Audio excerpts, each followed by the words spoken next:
Psycho-Cybernetics. The book was written in 1960, but it is still one of the top self-help books in the world. In this video, I will summarize the key lessons from the book.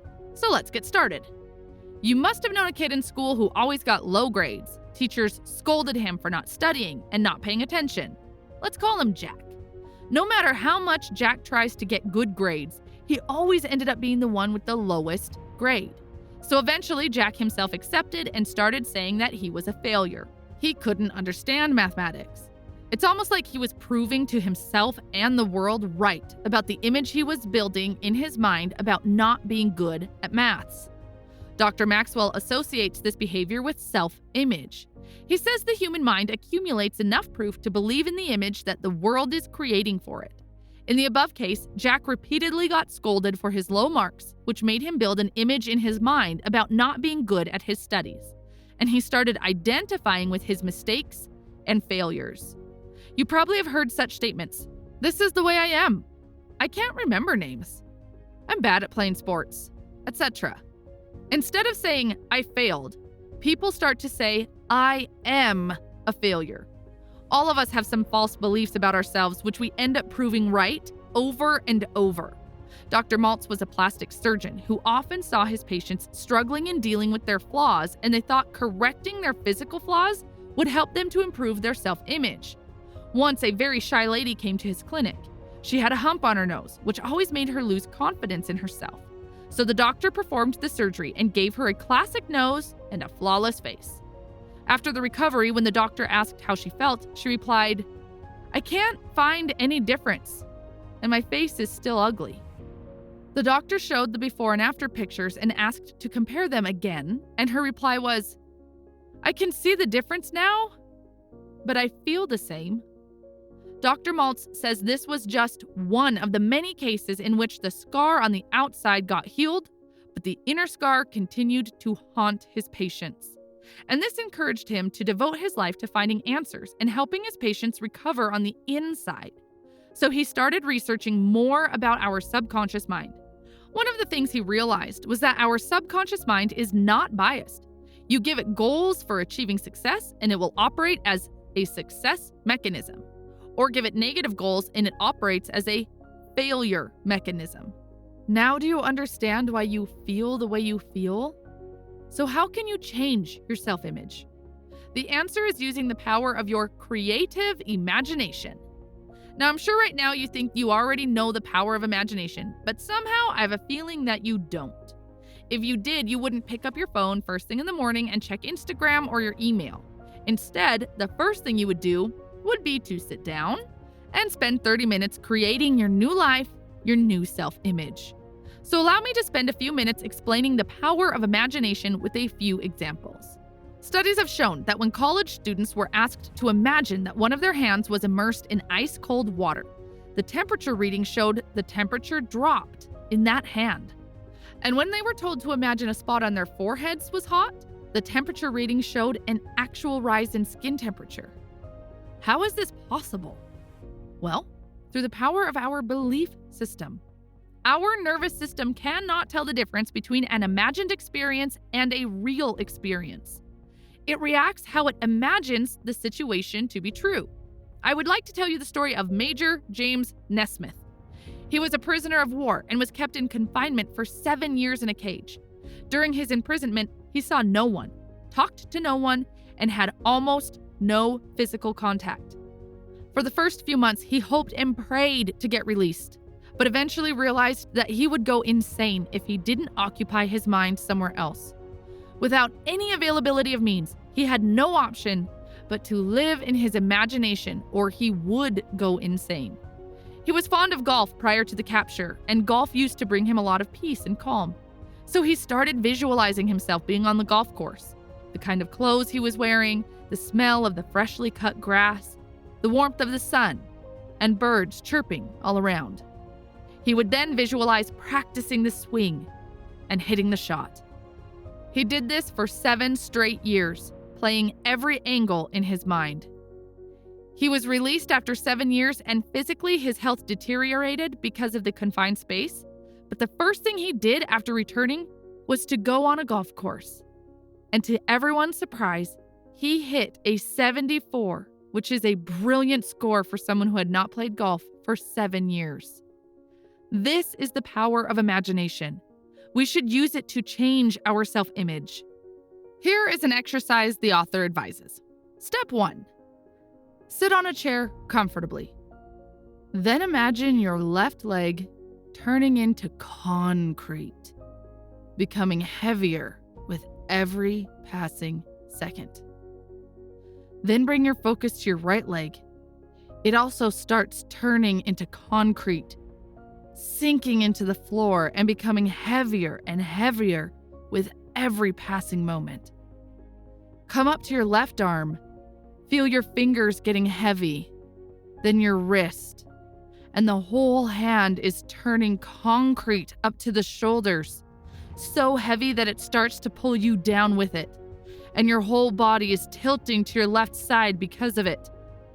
Then bring your focus to your right hand and feel the same sensations you felt in the left arm. And just like that, do this for all your other body parts. Step 2. Now imagine the exact opposite. Your left leg has become lighter than a feather, so light that it starts to float. There comes a time when you can't feel your leg anymore. Then comes the turn of your right leg, which has started turning lighter too. Imagine all your body parts becoming like a feather, one after another. There comes a point where your whole body feels like it is flying. You have left your chair somewhere on the ground and you have started touching the sky. Step 3. Now that you are fully relaxed, you can start building a new self-image. For example, if you have been shy or introverted, imagine yourself speaking to strangers with ease. If you have fear of swimming, imagine yourself relaxing inside the swimming pool, doing lap after lap, and enjoying it.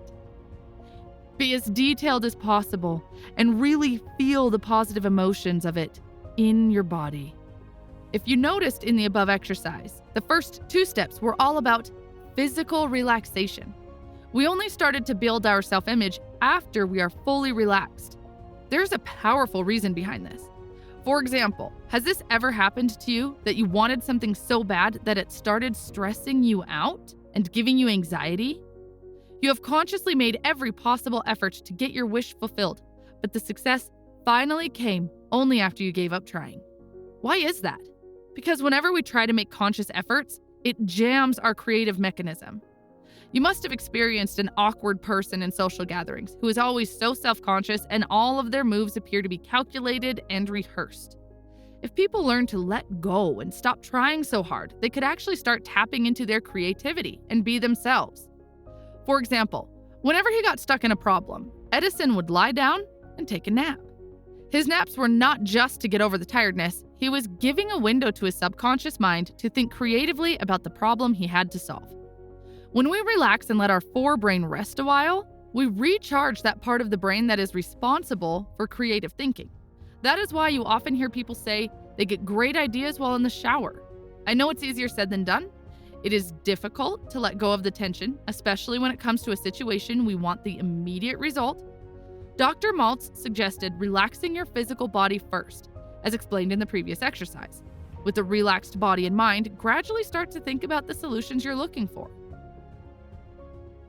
I have 3 more useful lessons from this book that I kept to the end, so if you're not tired, let's check them out. Number 1, how to get a winning feeling.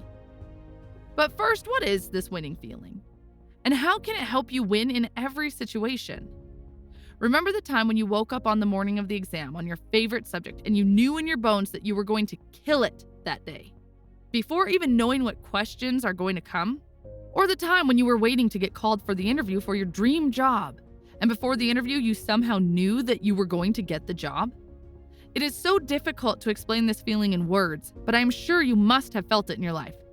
Nowadays, we also call this gut feeling. So where does this feeling come from? Well, it comes from your creative imagination. And how can you get this feeling? What if I tell you you already know the answer? Everything that you have learned so far in the previous lessons comes together to help you achieve this feeling. So let's sum up. To get this winning feeling or gut feeling, you have to run a successful pattern in your mind. For example, if you are looking forward to your football championship game, then imagine the perfect goal. How you will start, what stance you will take, which leg you would use to make the kick, how near you will be to the goalpost when you kick, and most importantly, how you would feel after making this goal. Everything to the smallest of details. And that's how you can access that winning feeling in many areas of your life. Number 2, how to heal your mind. Whenever we receive a physical injury, such as a cut on our face, our body forms scar tissue on our face, which is both tougher and thicker than the original skin. Think of it as a protective cover against another injury in the same place. And we tend to do the same when it comes to emotional injury. We become stone cold and build a callus on our hearts so that no one can hurt us again. But how can we remove scars from our hearts? This time, we have to do the operation by ourselves. How? Let me explain it with an example. Once a wife discovered that her husband was cheating on her. A lot of people in her life advised her to forgive him for his actions. Being a good wife, she did forgive him. She did not leave him, she kept the house clean and took care of his meals. But still, she made his life hell on earth. And when her husband asked her why she was behaving that way, even after she had already forgiven him, she would reply, "I did forgive you, but I can't forget." Here's the thing. When someone says, "I can forgive, but I can't forget," it simply means, I will not forgive. When it comes to healing emotional scars, forgiveness becomes your sanitizer to clean the wound and heal it. The only catch here is that you must forgive and at the same time, forget it. You don't forgive if you don't forget. Forgiving is the best way to heal your mind because when you are forgiving someone, you are actually forgiving yourself because you are the one who feels those heavy, negative emotions and has to live with them. Number 3, how to stay young. Mr. Russell was a patient of Dr. Maltz. He was a rich man, and his girlfriend denied marrying him because of his too large lower lip. So Mr. Russell came to Dr. Maltz for the surgery. Upon knowing the entire story, Dr. Maltz asked him to tell only one thing to his girlfriend after the surgery: that he spent all his savings on the surgery. And as expected, his girlfriend became furious and called him a fool for having spent all the money on the surgery. She told him that she never loved him and never would. She was only with him for his money. In her anger, she also announced that she was placing a voodoo curse on him. To this statement, Mr. Russell felt uncomfortable, and later he started feeling a small, hard bump on the inside of his lip. He also met with someone who supposedly dealt with voodoo magic, and this person told him that this was an African bug, and it would slowly eat away all his strength. Several weeks later, when Mr. Russell went to see Dr. Maltz for a routine checkup, the nurse could not recognize him. He used to be a tall man with the physique of an athlete, and now he looked like he'd aged 20 years. His hands shook, and his eyes and cheeks were sunken. He'd lost 30 pounds. All these signs are referred to as aging in medical science. After a quick examination, Dr. Maltz assured him that the African bug was nothing but a small scar tissue from his operation. Dr. Maltz took it out and showed it to him. Mr. Russell finally realized the truth and believed it. He looked relieved, and almost instantly, the color of his cheek came back. So you see, the life force inside us thrives on good emotions like faith, happiness, and hope, and deteriorate at a faster pace when encountering stress, anxiety, and frustration. It is also true that being only happy will not help you stay young. For example, suppose you are a dad and your son is getting attacked by a dog. Would you just sit there in the faith that everything will be all right? Or would you take an action and get up from your seat and help your son out? Moving your body plays a vital role in keeping your body young and thriving for a long time. Almost all people who are associated with sports look way younger than their age. This is it for this video. If you would like to learn more about your subconscious mind, then check out the summary of a book called Power of the Subconscious Mind. It should now appear on your screen. Thanks for watching and have a wonderful day.